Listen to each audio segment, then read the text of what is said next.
Hello बच्चों, आइए प्रश्न को देखते हैं। यदि ए कोई समुच्चय है जिसमें तीन अवयव है, एक दो तीन, तो हमें अवयव एक दो वाले तुल्यता संबंधों की संख्या बतानी है और यहाँ पे जो चार विकल्प दे रखे हैं, चारों विकल्पों में से सही विकल्प का चयन करना है। ठीक है, प्रश्न को हल करने से पहले इसकी मुख्य अवधारणा हम लोग लिख लेते हैं। मुख्य अवधारणा, तुल्यता संबंधों की इसमें बात करी गई है, तो इसकी मुख्य अवधारणा भी तुल्यता संबंधी हो जाएगी। तुल्यता संबंध कैसे निर्धारित करते हैं कि कोई संबंध जो है तुल्यता संबंध है या नहीं, तो इसके लिए तीन शर्तें होती है। पहली शर्त है स्वतुल्यता चेक करना, स्वतुल्य है कि नहीं। दूसरी शर्त है सम्मितता चेक करना, सम्मित है कि नहीं। और तीसरी शर्त है संक्रामकता चेक करना कि संक्रामक है कि नहीं। तीनों शर्तें कैसे चेक की जाती है वो मैं बता देता हूं। यहाँ पे देखो, पहले हम लोग स्वतुल्य के बारे में देख लेते हैं। स्वतुल्य, स्वतुल्य के लिए क्या देखते हैं कि मान लिया कि कोई संबंध जो है ए आर जो है ए से ए में परिभाषित है। ठीक है, तो ए ऐसा कोई अवयव होगा जो संबंध आर में मौजूद होना ही चाहिए।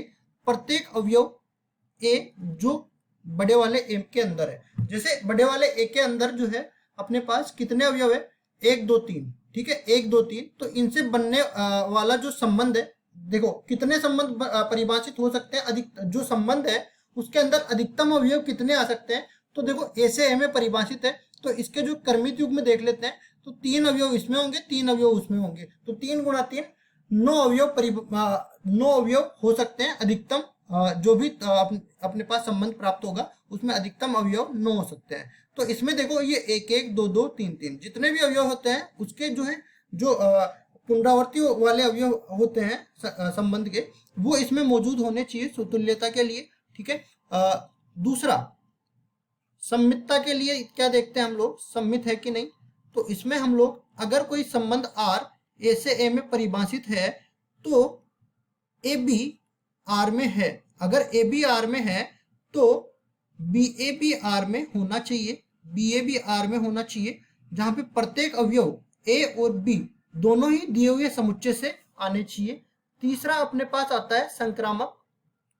संक्रामक, संक्रामक के लिए क्या देखते हैं, आर अगर ए से ए में परिभाषित है और ए बी अवयव अगर आर में मौजूद है और साथ ही साथ बीसी अवयव भी अगर आर में मौजूद है, तो एसी अवयव भी आर में मौजूद होना चाहिए, जहां पे प्रत्येक एबीसी जो है, तीनों अवयव एबीसी प्रत्येक अवयव जो है बड़े वाले दिए हुए समुच्चय से आने चाहिए। ये तीनों शर्तें अगर संतुष्ट करता है कोई संबंध, तो वो तुल्यता संबंध होगा। ठीक है, तो देखो हम लोग चेक कर लेते हैं कि इससे कितने तुल्यता संबंध परिभाषित हो सकते हैं। ठीक है, तो ए से ए में परिभाषित कितने संबंध हो सकते हैं, अधिकतम अवयवों की संख्या कितनी हो सकती है, पहले तो वो हम लोग देख लेते हैं। तो इसके पहले क्रमित युग्म निकाल लेंगे, ए क्रॉस ए। यहाँ पे एक दो तीन से एक दो तीन में परिभाषित है। आगे हम लोग इसको लिख देते हैं इस तरीके से, एक दो तीन से एक दो तीन में परिभाषित है। तो क्रमित युग्म में अधिकतम जो संबंध होगा उसमें अधिकतम अवयव कितने हो सकते हैं, 9 अवयव हो सकते हैं। 9 अवयवों को लिख लेते हैं। पहले अगर मैं एक को लेता हूं तो एक के साथ एक दो तीन तीनों को लेना पड़ेगा, एक एक आ गया, फिर उसके बाद एक दो आ गया, फिर उसके बाद एक तीन आ गया। अब आगे चलते हैं, दो को ले लेते हैं, तो दो के साथ दो एक आ गया, दो के साथ दो आ जाएगा फिर। ठीक है, फिर दो के बाद दो के साथ तीन आ जाएगा। इसी तरह अगर तीन लेते हैं तो तीन में भी तीनों अवयवों को एक साथ लेना पड़ेगा, तीन दो और तीन तीन।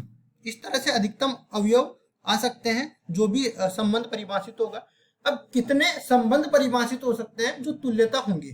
ठीक है, तो इसमें देखो पहले हम लोग एक एक करके लिखेंगे। यहाँ पे पहला संबंध जिसको हम R1 से निरूपित कर देते हैं। तो R1 में देखो, पहले R1 में सबसे पहले स्वतुल्य होने के लिए हमको एक एक दो दो और तीन तीन, ये तो हमें लेना ही पड़ेगा क्योंकि स्वतुल्य करना है। अब देखो हमें बोला है कि एक दो अवयव इसमें होना ही चाहिए, एक दो अवयव तो दिए हुए संबंध आर में होना ही चाहिए और तुल्यता संबंध भी बनाना है। दो शर्तें अपने को दी गई है कि वो जो अपन संबंध निर्धारित कर रहे हैं तुल्यता संबंध भी होना चाहिए और अवयव एक दो भी इसमें मौजूद होना चाहिए। तो स्वतुल्य तो कर दिया हमने, अब अवयव एक दो को इसमें डालते हैं। अब देखो एक दो इसमें आ गया तो इसको सम्मित बनाने के लिए हमें दो एक भी इसमें डालना पड़ेगा। अब उसके बाद देखो कोई भी दो अवयव ले लो, जैसे 1 2 ले लिया तो 2 1 आएगा, तो ए बी बी सी, तो ए सी भी है इसमें, ठीक है। तो ये जो संबंध है ये समतुल्य भी है, संक्रामक भी है और सममित भी है। तो ये कौन सा संबंध हो गया, ये तुल्यता संबंध हो गया, तुल्यता संबंध, ठीक है। अगला वाला तुल्यता संबंध हम लोग लिखते हैं, तो देखो ये सारे अवयव तो इसमें आएंगे ही आएंगे, 1 1 2 2 3 3, ठीक है। ये सारे अवयव आने वाले हैं इसमें, 1 2 और 2 1, ठीक है। अब इसके बाद जैसे एक अवयव इसमें बढ़ा देते हैं, जैसे मैं ले लेता हूं इसमें 1 3, तो 1 3 को सममित बनाने के लिए 3 1 भी लेना पड़ेगा मेरे को, ठीक है। 1 3 को सममित बनाने के लिए 3 1 भी लेना पड़ेगा। अब देखो यहाँ से 3 1 और 1 2 को हम लोग देखते हैं, तो ए बी और बी सी, तो ए सी लेने के लिए 3 2 भी इसमें लेना पड़ेगा, 3 2 इसमें ले लिया, 3 2 को अब इसको फिर से सममित बनाने के लिए 2 3 भी लेना पड़ेगा। अब तो देखो कोई भी अवयव नहीं आ सकता, क्योंकि यहाँ पे आप देख सकते हो कि 9 अवयव अधिकतम आ चुके हैं, ठीक है। तो ये दूसरा वाला तुल्यता संबंध हो जाएगा, तुल्यता संबंध, जिसमें 1 2 अवयव मौजूद है और जो तुल्यता संबंध है। इस तरीके से इन दो के अलावा कोई भी संबंध नहीं आ सकता जो कि तुल्यता संबंध भी हो और 1 2 अवयव उसमें परिभाषित भी हो, ठीक है। तो हमें पूछा था कितने संबंध ऐसे परिभाषित हो सकते हैं, तो 2 संबंध हमने बता दिए। ये विकल्प नंबर बी में दे रखा है, तो विकल्प नंबर बी अपना बिल्कुल सही उत्तर हो जाएगा। आशा करता हूं ये सवाल आपको समझ में आया होगा। धन्यवाद।